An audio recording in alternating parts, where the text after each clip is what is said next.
Morning students. Good morning ma'am. आज कविता है मैं सबसे छोटी हो जाऊं। प्रकृति के सुकुमार कवि कहे जाने वाले सुमित्रा नंदन पंत, जो छायावादी कवि भी कहे जाते हैं। पाठ का उद्देश्य क्या है? मातृ प्रेम और जीवन में माँ का महत्व। जैसा हम सभी जानते हैं, बिना माँ का ये दुनिया ही अधूरी है।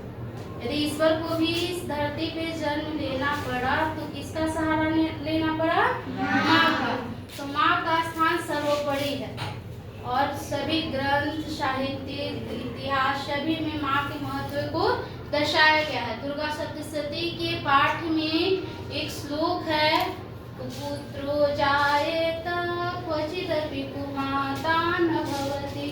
अर्थात पुत्र कुपुत्र तो हो सकते हैं, माँ कुमाता नहीं होती है। और याद रखेंगे, यदि माता का विलोम भी बनाना होता है तो भी माता बनता है, हम कुमाता नहीं होता है। तो चलिए अब कविता की ओर चलते हैं।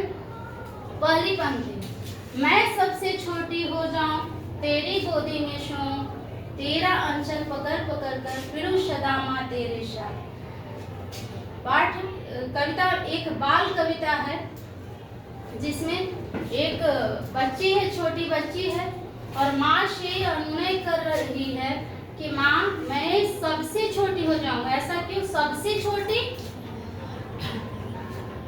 ऐसा लोग मानते हैं, ऐसा है कि जो संतानों में सबसे छोटे बच्चे होते हैं उसको माँ का स्नेह ज्यादा मिलता है।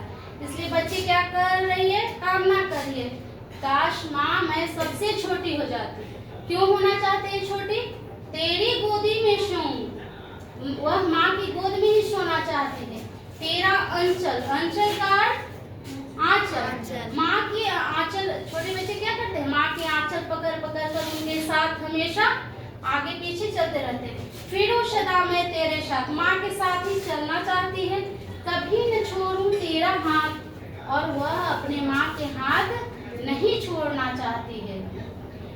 बड़ा बनाकर पहले हमको तो पीछे चलती है माँ। तो माँ से अब शिकायत कर रही है। क्या शिकायत है बच्ची का? कि तुम क्या करती हो माँ?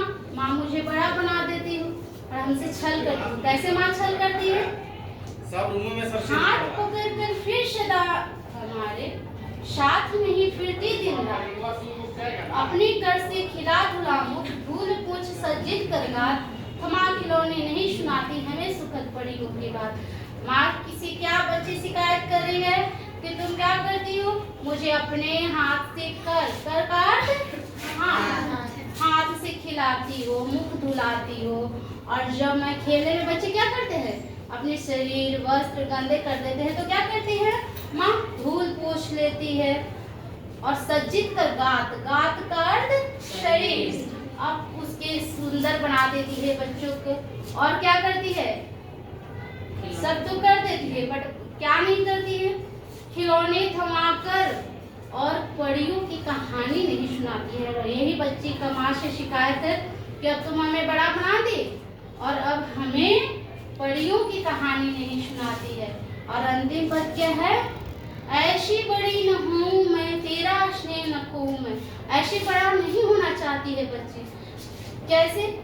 जो माँ के साथ छूट जाए।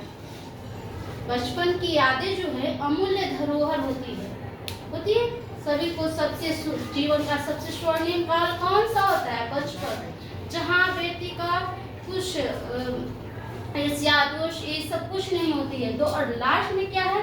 माँ से कह रही हमें, ऐसी बड़ी न हूँ मैं, तेरा स्नेह न खोऊं मैं, तेरे अंचल की छाया में छिपी रहूं, निष्प्रिय निर्भय। निष्प्रिय का निर्लोभ। वो क्या कहना चाहती है कि मैं तेरे आंचल में, सबसे सुखद लगता है बच्चे को माँ के गोद में उनके आंचल के नीचे रहना, और ऐसा प्रेम होना नहीं चाहती है। और बिना लोभ का, माँ के आंचल में, माँ के गोद में बच्चे बिना लोभ के रहते हैं, निर्भय। उस जब बच्चे डर भी जाते हैं तो वो कहाँ जाते हैं? माँ की गोद में। सबसे सुरक्षित स्थान उनको क्या लगता है? माँ की गोद में। और माँ की आंचल की छाया में कैसे रहना चाहते हैं? छिपी रहूं, निष्प्रिय, बिना लोभ के और बिना डरे हुए। कहूँ दिखा दे चंद्रोदय। और बच्ची क्या करना चाहती है? बच्ची माँ की गोद में जब बैठ चंद्रोदय, चंद्रोदय चंद्र का उदय होना, और सबसे अच्छे लगते हैं बच्चों को चंद्रोदय हो देखना। और बच्ची क्या कहना चाहती है कि मैं तुम्हारे गोद में रहूं और चंद्रमा का उदय होते देखना चाहती हूँ।